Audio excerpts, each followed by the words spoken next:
अब सवाल यह उठता है कि जातिगत जनगणना का ये श्रेय लेते हैं, तो हम यह जानना चाहते हैं। माननीय विधायिका अरुणा देवी जी भी आ गई हैं, उनका भी स्वागत करते हैं।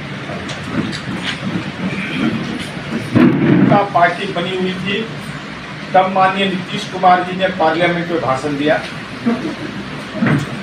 भारतीय जनता पार्टी के माननीय सांसद ने मांग किया, तो क्या राष्ट्रीय जनता दल उस समय जो अस्तित्व में था उसके सांसद ने जातिगत जनगणना के पक्ष में, कांग्रेस तो नहीं करती, लेकिन राष्ट्रीय जनता दल के सांसद ने क्यों नहीं जुबान खोला? लालू जी बिहार के मुख्यमंत्री थे, लालू जी की जुबान क्यों रुंध गई थी? इस सवाल पर खामोश क्यों रहे?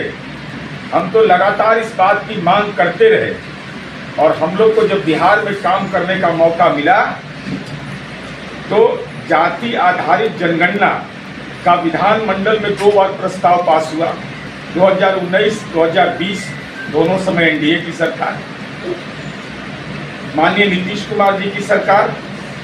उसके बाद वर्ष 2021 में जब सभी दलों का प्रतिनिधिमंडल आदरणीय प्रधानमंत्री जी से मिलने गया तो उसमें भारतीय जनता पार्टी के माननीय जनक राम जी सदस्य, उस समय एनडीए की सरकार। जब राज्य सरकार ने का मंत्रिपरिषद ने निर्णय लिया कि बिहार अपने संसाधन से जाति आधारित गणना कराएगा, तो उस समय भी एनडीए की सरकार। तो जब एनडीए की सरकार थी तो राष्ट्रीय जनता दल अपनी भूमिका को श्रेय लेने के रूप में लेता है। तो हम यह जानना चाहते हैं कि जब आदरणीय लालू प्रसाद जी केंद्र में 2004 में अगर वो समर्थन वापस ले लेते तो सरकार गिर जाती, लेकिन जातिगत जनगणना के सवाल पर साफ सुन गया। 2011 में केंद्र में वो किंग मेकर की भूमिका में थे, लेकिन उनके जुबान पर जातिगत जनगणना नहीं आया। उसका कारण स्पष्ट है कि चूंकि लालू प्रसाद जी जातिगत जनगणना कराते, यहाँ तो पशुपालन घोटाला के अभियुक्त हो गए थे, ये अपना प्राण बचाने में लगे हुए थे, इनको जातिगत जनगणना से क्या लेना देना?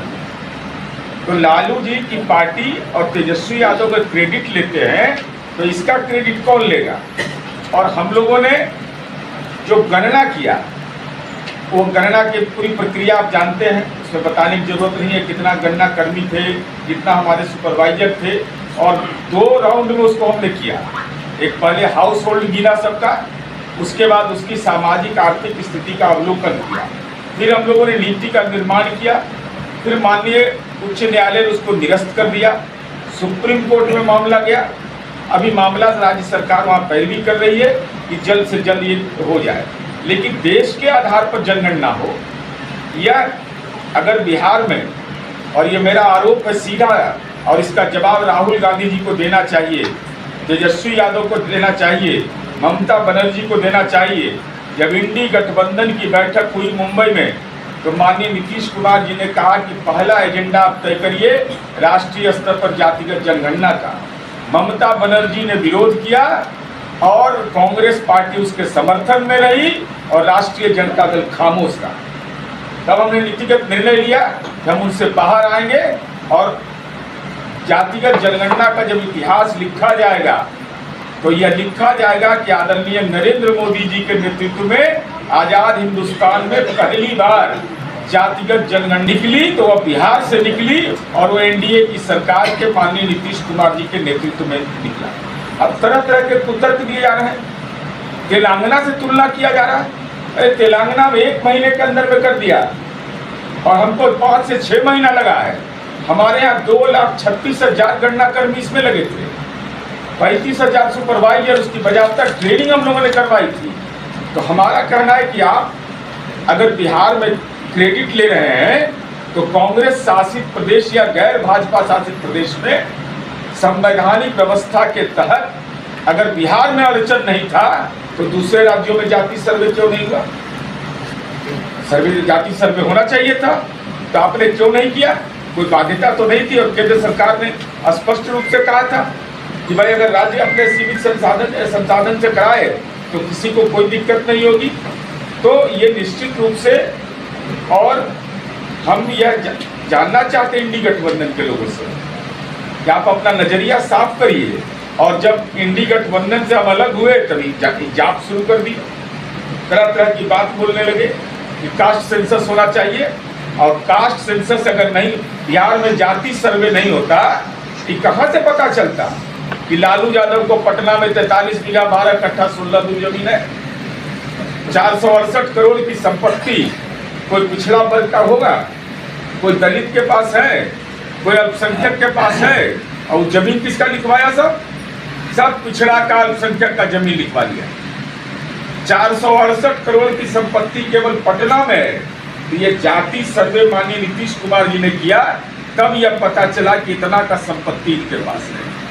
मुजफ्फरपुर में छोड़ दीजिए 25 बीघा वहाँ है, छोड़ दीजिए गोपालगंज में पैतृक जमीन लालू यादव को 1 बीघा है, और आज 75 बीघा के केवल पटना में मालिक है। तो हम तो माननीय प्रधानमंत्री जी के प्रति आभार व्यक्त करता है एनडीए, और उनको बधाई देता है कि आपने राष्ट्रीय स्तर पर जातिगत जनगणना करा दिया। तो देश में ऐसे भ्रष्ट राजनेताओं की जो संपत्ति है, जो बेशुमार संपत्ति इन लोगों ने जमा किया है, वो सब आइडेंटिफाई हो जाएगा, और जब आइडेंटिफाई हो जाएगा तो दूध का दूध और पानी का पानी हो जाएगा।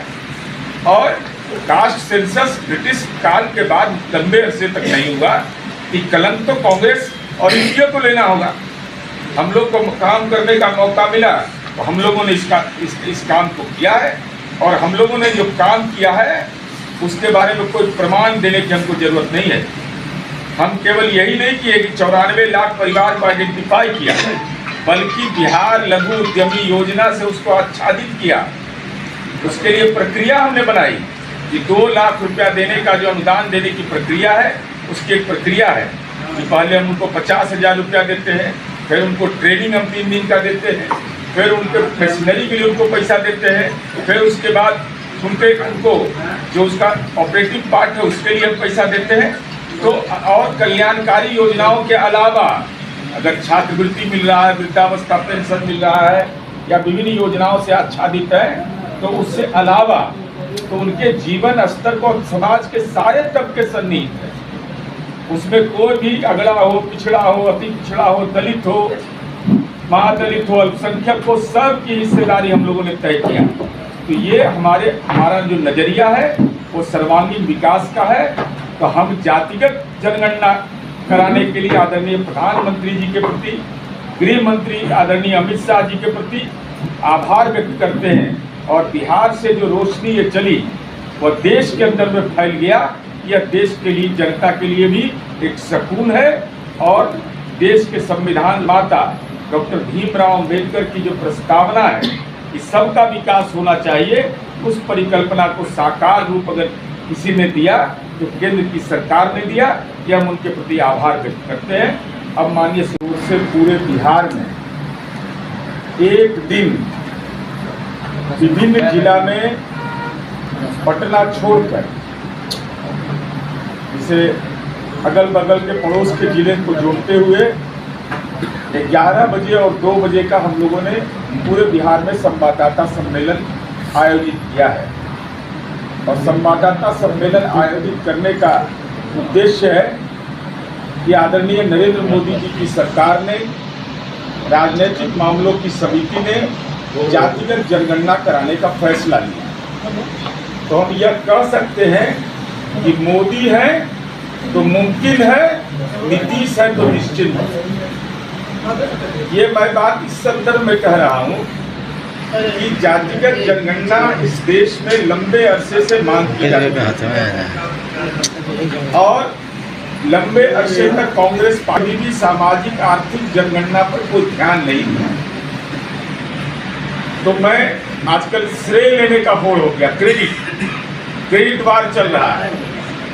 तो हम जरा नज़ारा दिखा देना चाहते हैं। ये जो फर्जी लोग हैं और तथ्य के साथ बता देंगे कि कैसे इनका फर्जीवाड़ा है। जरा सा वो वीडियो सुना दीजिए।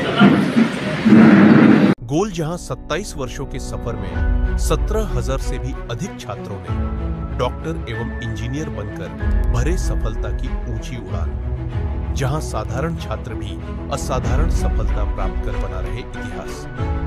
दूरदर्शी शिक्षाविद श्री विपिन सिंह के मार्गदर्शन में मेडिकल एवं इंजीनियरिंग के लाखों छात्रों के लिए आशा की किरण के रूप में गोल्ड रिजल्ट फैक्ट्री